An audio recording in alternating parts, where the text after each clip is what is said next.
Negosyo ideas ba ang hanap nyo? Gawin natin to na pang negosyo. Tara, umpisa na natin.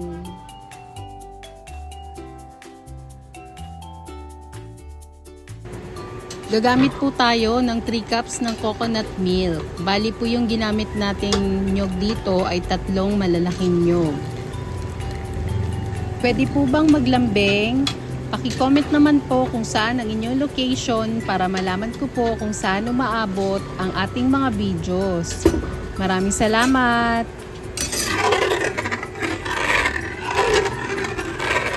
Ito po ay nakasalang sa medium heat. Kapag ganito na po ang ating kakanggata, tuloy-tuloy na po ang paghahalo nito. Kung gusto nyo po ng ganitong mga videos, please like and subscribe to our YouTube channel. Thank you and God bless!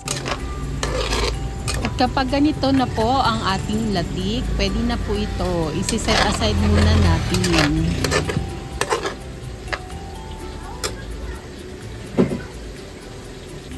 Magsasalang muna tayo ng ating sinaing na malagkit. Bali gagamit po tayo ng 1 kilo ng glutinous rice. Huhugasan lang natin ito ng 3 beses.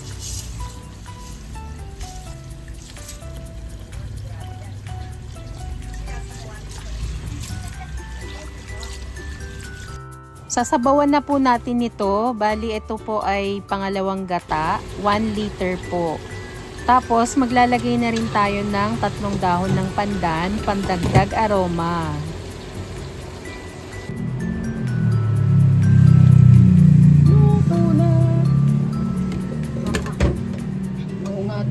Ito naman ang ating pinaglutuan ng latik. Bali tinanggal natin yung ating latik, iniwan lang natin yung coconut oil. Tapos naglagay tayo ng 1 teaspoon ng rock salt, pang balance ng tamis, at dark sugar. Ito po ay 330 grams. Maglalagay lang tayo ng 1/4 cup ng pangalawang gata. Tapos iluluto natin ito sa medium heat. Antayin nating mag-caramelize ang ating sugar. Kapag ganito na po ang consistency ng ating minatamis na latik, maaari na natin ilagay ang ating sinaing na malagkit. This time po, pinahinaan na natin ang ating stove.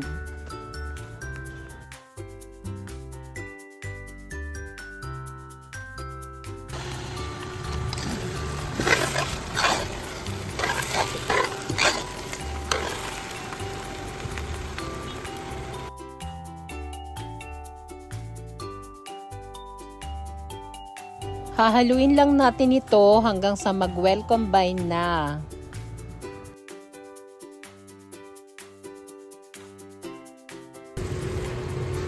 Kapag wala na po itong puti-puti, indikasyon po ito na nahalo na natin itong mabuti. Mag-start na po tayong magbalot ng ating biko. Bali, ito pong molder na to ay sa puto cheese. Ang size po nito ay large. Ayan, pupunuin lang natin ito.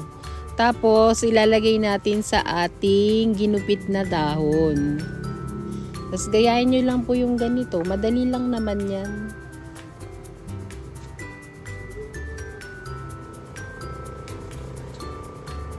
So, yan. Tapos, maglalagay tayo ng latik na toppings. Nakagawa po tayo ng 24 pieces. Sana po ay may nakuha kayong idea sa video ito. Please like and subscribe to our YouTube channel. Thank you and God bless! Dalawang? Banana cue? Yung maraming aso pala. Saka dalawa din yan. At para po may idea kayo, pwede nyo po itong ibenta ng 15 to 20 pesos. Tapos lagi pa nandiyan sa ano.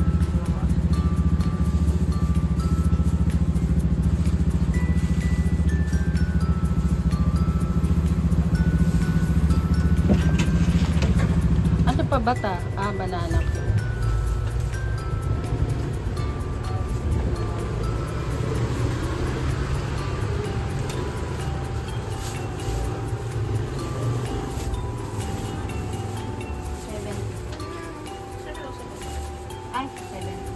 Safe dyan yung pera mo, mahal.